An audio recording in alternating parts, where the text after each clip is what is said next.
In less than 4 weeks, magpapasko na. And then every year, walang mintis. Pagdating po ng January, dose-dosena mga manggagawa galing sa dose-dosenang kumpanya pumipila po sa aking action center dahil sila po ay hindi nabibigyan ng 13-month pay.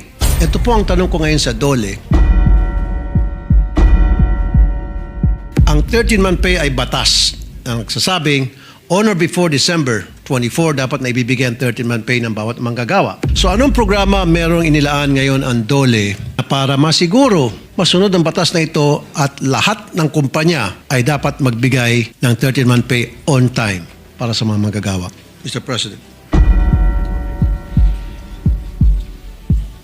Meron ho silang iba't ibang mga aktibidad at programa para masigurado na ang compliance po sa 13-month pay ay ginagawa po ng ating mga kumpanya. So meron silang inspection program, so nag-i-inspect po sila ng mga kumpanya. Meron rin silang compliance portal na online na ang mga korporasyon ay dapat rin mag-register at lagay nila doon yung kanilang compliance sa pagbibigay ng 13-month pay. At ang magandang balita, ang compliance rate po ay 99.15%. 99? I don't think so. I don't believe that in a second. And then, meron din silang call center na hotline na pwede pong tawagan ng mga manggagawa ho natin na hindi po nabigyan ng 13-month pay o hindi po tumapad yung korporasyon sa pagbibigay ng 13-month pay. You did mention about sa hotline. Nandun nga po ako sa opisina ng DOLE. Yes, nakita ko yung kanilang mga personnel sa hotline at tingin ko kulang yon, kaya magsasuggest ako madagdagan yung budget ng DOLE para sa mga call centers personnel na sumasagot sa mga hotline. Ilang negosyo ang inyo pong na-monitor? Kasi nga po, sa aking action center all over the country from different provinces, cities, municipalities, pumupunta sa akin at nagrereklamo yung kanilang kumpanya hindi po nagbigay ng 13-month pay.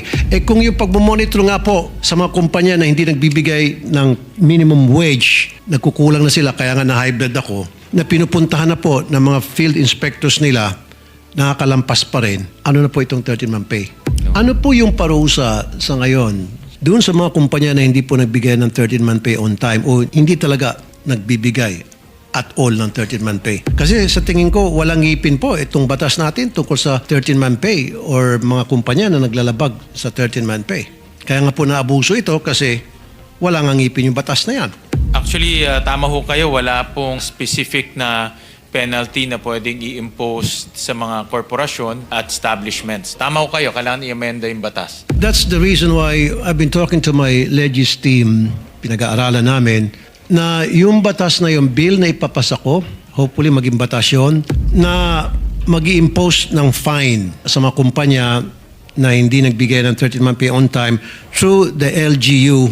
Dahil every single year, lahat ng kumpanya kailangan mag-renew ng kanilang business permit. So bago makapag-renew ang sino mang negosyante ng business permit sa BPLO, kailangan kumuha ng clearance sa DOLE o NLRC. Kapag merong complaint tungkol doon sa 13-month pay na hindi nagbibigay, then i-hold yung BPLO permit until na mabayaran yung 13-month pay plus multa. What do you think of that?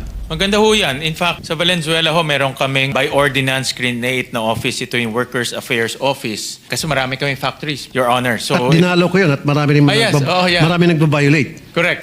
Tama ho kayo.